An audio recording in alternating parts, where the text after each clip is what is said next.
ये जो महत्वपूर्ण फैसला जिसके भी हम सुना भी रहे थे कि पैडी यानी धान की एमएसपी में 117 रुपए की बढ़ोतरी हुई है।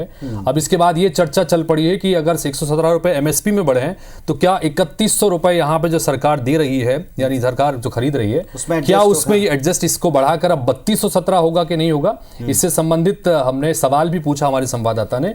किसानों को इस सौगात पर जब छत्तीसगढ़ के कृषि मंत्री रामविचार नेताम से बात की गई तो उन्होंने फैसले पर खुशी जताई और कहा कि हमने धान के दाम 3100 रुपए देने का वादा किया था। छत्तीसगढ़ के किसानों को धान का दाम 3100 रुपए ही मिलेगा। मतलब ये अंडर एडजस्ट होगा, उसके ऊपर नहीं जाएगा, अतिरिक्त नहीं होगा। 3100 रुपए मिलता रहेगा प्रदेश में। ये जो बढ़ा है ये थोड़ी सी हम कह सकते हैं प्रदेश की सरकार के लिए थोड़ी राहत है। बिल्कुल।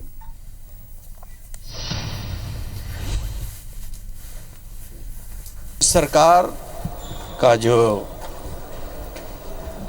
बहुत ही क्रांतिकारी और ऐतिहासिक जो निर्णय है माननीय प्रधानमंत्री जी का, माननीय कृषि मंत्री जी का, हम छत्तीसगढ़ की जनता की ओर से मैं इस निर्णय का स्वागत करता हूं और अभिनंदन करता हूं। एमएसपी का जो घोषणा हुआ है उतना राशि केंद्र से हमें मिलेगा, बाकी अंतर की राशि हम स्टेट से हम दे रहे हैं।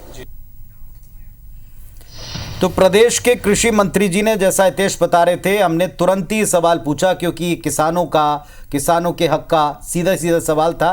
तो हमने प्रदेश सरकार से भी पूछा, यानी कृषि मंत्री जी से पूछा कि देश में एमएसपी में हुई ये जो वृद्धि है, क्या इसका असर जो आप एमएसपी के ऊपर अतिरिक्त अपने तरफ से जो पैसा जोड़कर किसानों को दे रहे हैं इसमें अतिरिक्त जुड़ेगा या उसी में एडजस्ट होगा।